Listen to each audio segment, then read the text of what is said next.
Kemudian pertanyaan berikutnya dari Akhuna Ardi Bayu di Pare.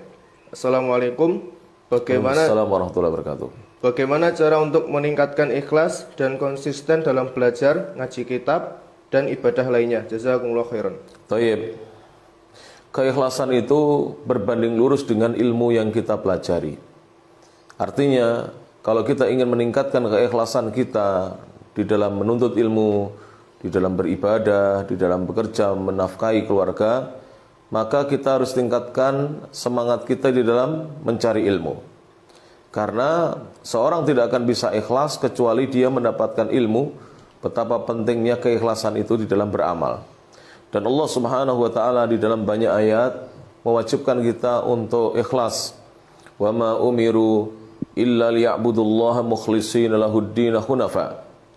Dan tidaklah mereka diperintahkan kecuali mereka diperintahkan untuk mengikhlaskan amal ibadah mereka hanya untuk Allah Subhanahu wa taala dan lurus di atas tauhid. Surat Al-Bayyinah ayat yang kelima. Maka dari itu hendaknya kita ikhlas.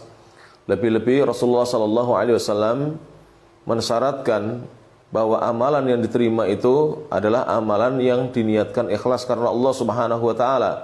Itulah amalan yang akan diterima oleh Allah Subhanahu wa taala. Innamal a'malu binniyat wa innamal likulli imri'in ma nawa. Sungguhnya semua amal perbuatan itu tergantung dengan niatnya. Jika ikhlas, maka akan diterima. Jika tidak ikhlas, tidak akan diterima. Dan sungguhnya bagi setiap orang yang beramal itu, dia mendapatkan pahala dari amalnya sesuai dengan apa yang dia niatkan. Semakin ikhlas, semakin banyak pahalanya.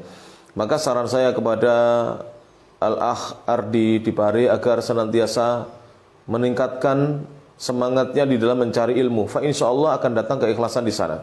Sebab ikhlas itu merupakan salah satu sebab diterimanya amal. Karena syarat diterimanya amal ada dua. Yang pertama al-ikhlas, harus kita ikhlas dalam beribadah. Yang kedua adalah al-mutaba'ah, senantiasa mengikuti sunnah Nabi sallallahu alaihi wasallam. Wallahu a'lam bishawab.